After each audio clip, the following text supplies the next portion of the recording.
reminds my family, my friends, man, hey, we're out here in the historic Indianola, Texas. We're at the Indianola Fishing Marina.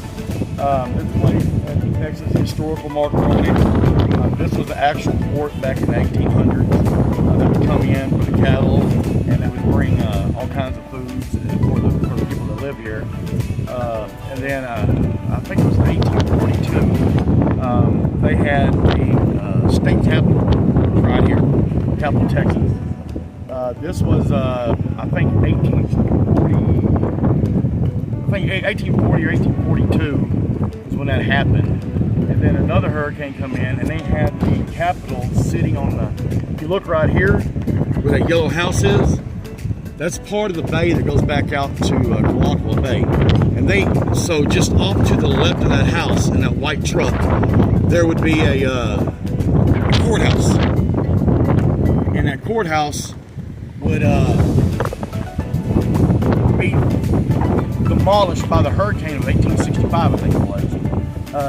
But this was the first place that they brought in the camels for World War I, thinking that'd be a better pack animal because they don't take as much water. It was the first place when they brought the Germans to Texas. I think it was 10,000, I think it was, and then they moved to Victoria. This was the historical place where the Indians lived here. This was their land that we're on. There was a Civil War fight right here. And so I think this is a really cool thing that we're doing. I feel very blessed to live down here. There's so much history that we can talk about.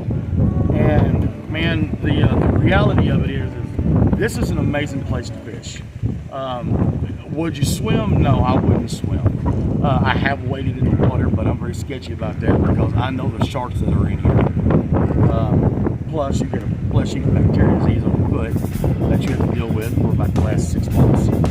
But on top of that, man, I'm loaded down here, bro. But this is why. Because I can drive 35 minutes from my house, be sitting over here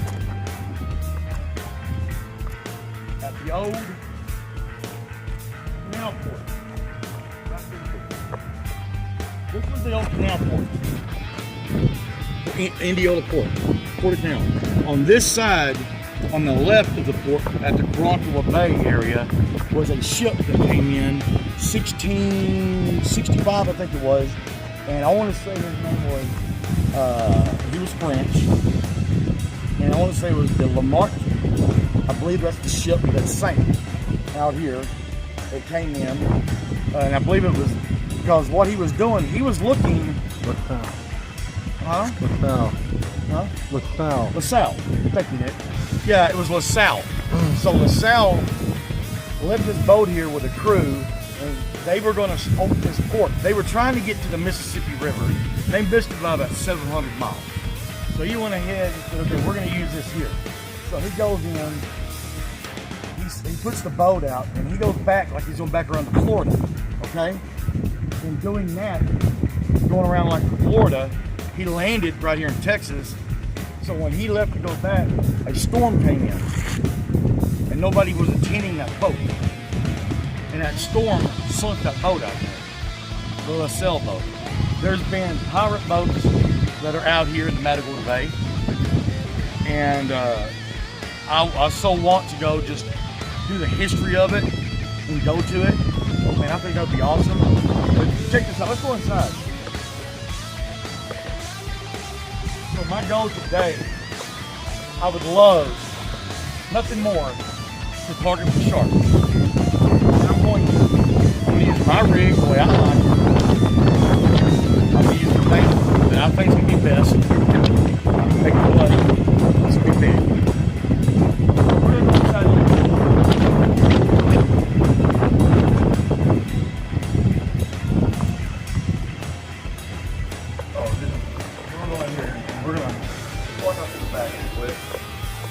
This is a really cool place. Now check this out. They have a little bit of everything, dude. I mean, if you have a boat issue, dude, they got the repair stuff for it.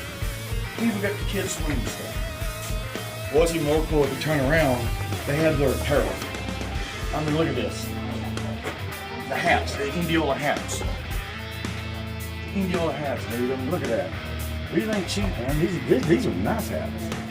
What's it fit on? The apparel. My God, man. I mean, look at this. You know me. I'm all about the shirts. I'm all about the shirts. You know that. So, and then actually, hey, I'm gonna show you something. These are the money makers, okay? Guys. Redneck Science. This is the money makers. Man, I like these the most because you can take these right here and they'll weaken down. I don't really like the stainless steel ones because they're a little too hard. But if I can get hung up on an oyster bed or something, in a rock, these things are so flexible that it'll bend this back down like this to get out of it. Man, I love these things. These things are crazy. Spiderweight. Spiderweights, man. Yeah, you're right, Nick. Spiderweights. And then check this out.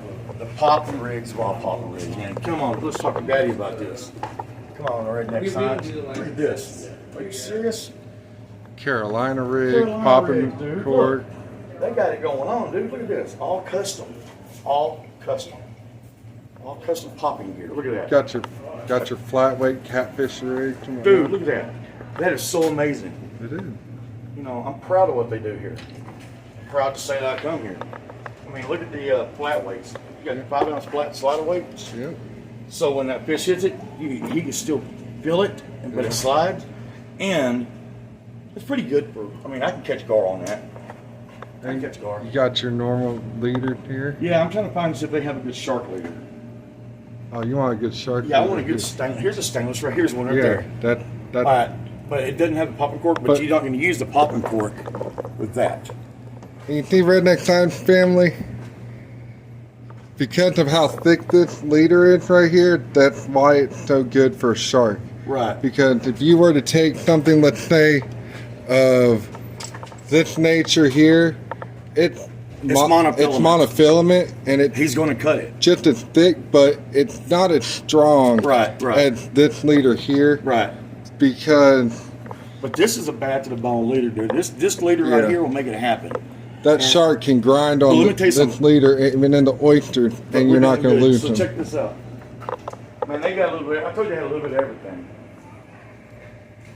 The candles. Come on, man. Oh, dude, that's no. Look at the custom key ring. Custom jewelry that they've been making, man. This place rocks. I believe that could be the owner right there. You one of the owners, right? No, so I'm just a general manager. General manager. Yes, sir. Chris? Yes, sir. My carpet, man. Hey, man, you got a nice place here, dude. Thank you. You have a variety of a little bit of everything. Somebody get a headache? Yep. Done. Somebody needs some snuff? Yep. Done. Somebody doesn't bring in a koozie? Done. Somebody done got wet, closed? We got the apparel. Hey, dude. Look at this. I mean, that's where you know that you got all your snacks when you have your own gear. When you have your own gear, you know you're doing it. Yes, sir. I'm proud of that. Dude. Dude, that's a wonderful shirt right there, and it gives you a map that you can wear. How smart is that? Look at this. Yeah. That's pretty smart, dude. You take it off your back and you find your way around. You can't very well get lost like that, can you, Redneck Science family? Oh, I don't know where I'm at. Let me look at the map. All right, man. So, we're going to go out and see if we can't target some fish, and we'll get the videos to you next.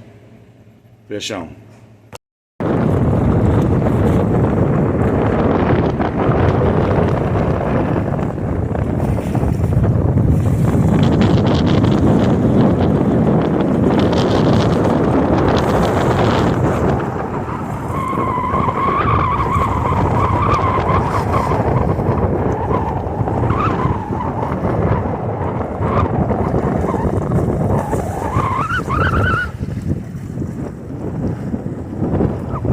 Okay, so I'm here at Indianola, and this is the famous port that I was speaking of in like 1842, I think it was, and 1865 when the hurricanes hit. And like I say, we have the state capital right here in a historical area.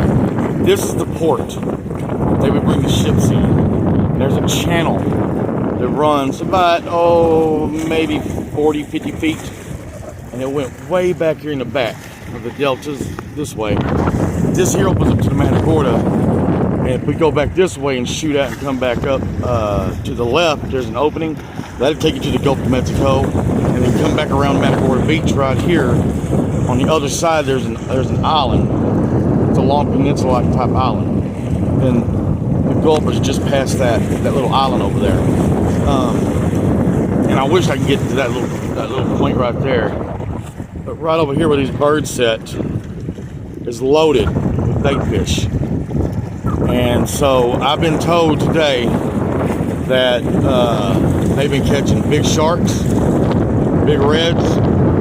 They've been catching big black drums. I haven't heard anything about the trout.